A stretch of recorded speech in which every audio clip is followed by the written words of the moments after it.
Hey David, you all right? Hello, Pete. You got your little clothes rack still there? Yeah, it's falling apart. I need a new one, so if you want to buy me one for Christmas. Maybe Okay. maybe Father Christmas can deliver you one of those. So we're just having a quick chat because you're now full time. Now, obviously, a chunk of that time you're using to develop Crossroads, our addictions ministry. But there's also something else that you want to be using your time for. Can you tell us a little bit more about what you've got a heart for and why?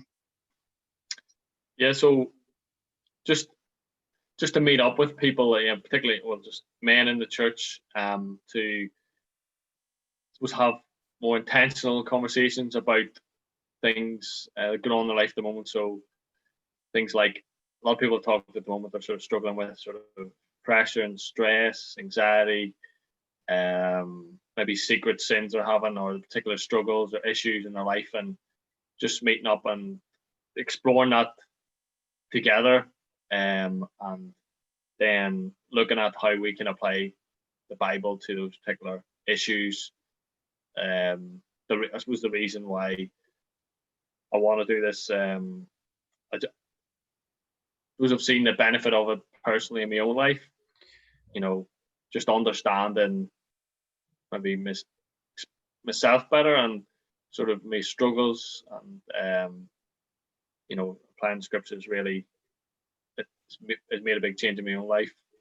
And I think that's sort of how it works, isn't it? Like someone speaks into your life and it really helps. Like sometimes we just can't see things going on.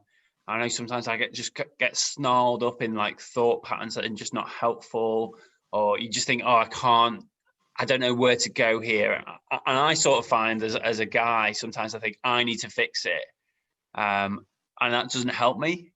And I think often, like, I guess some men watching this might think, oh, that's for somebody else. What would you say to somebody who's like, I know I could do with a bit of help, but I just don't want to do that. That's like sitting and chatting around, and yeah, that's not for me. Not for me. I think we don't really understand the way we're sort of made. We are made to. We are needy people. We need God. We need other people. That's the way we're made. So I think when you're doing that, you're sort of going against the way you're sort of designed, and we're designed that those things are actually going to benefit us and help us to grow as people. So I think you're losing out really, because I think just to give an example of like recent example, obviously when just with coronavirus, the start of coronavirus in March, and I was like, very sort of fearful, anxious about that, and like about myself, worried about myself, like getting it, and like my mom and stuff. And just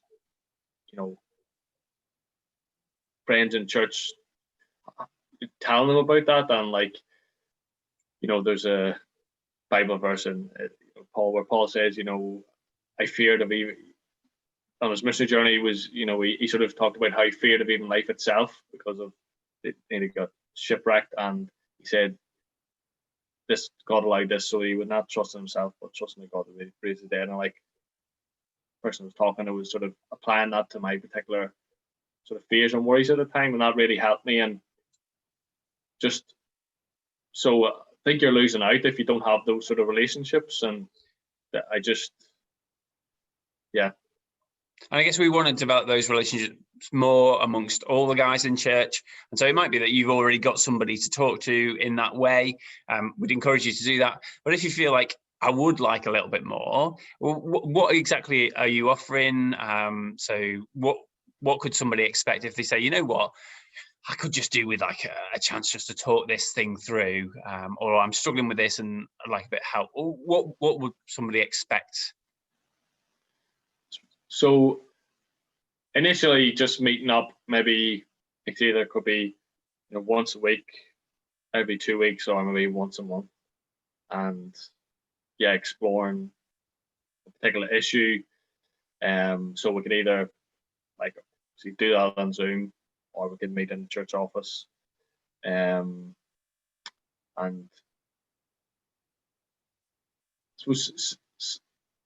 explore it initially, and then maybe if people want to meet up further, but we'll sort of agree a period of time that we will meet.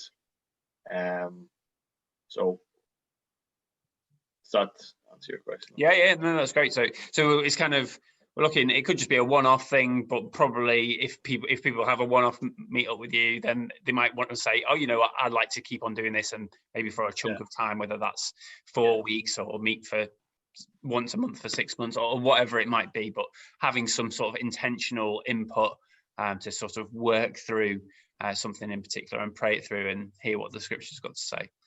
No, that'd be great. I think it'll be really helpful for lots of us to engage with that, and also help to create that culture where we're all sort of doing this with each other rather than just like bubbling ourselves off. And just one final thing, David, like how can people access that? What do they need to do to be able to kind of start meeting up? What's the best thing to do? Just, if you can email me, david@trinitychurcheverton.org, or if you got my number, then you can just get in touch with me that way. Right, and then we can just get something sorted. And it'd be good to kind of fill your diary with, like, you've got lots going on with Crossroads, but also with this as well.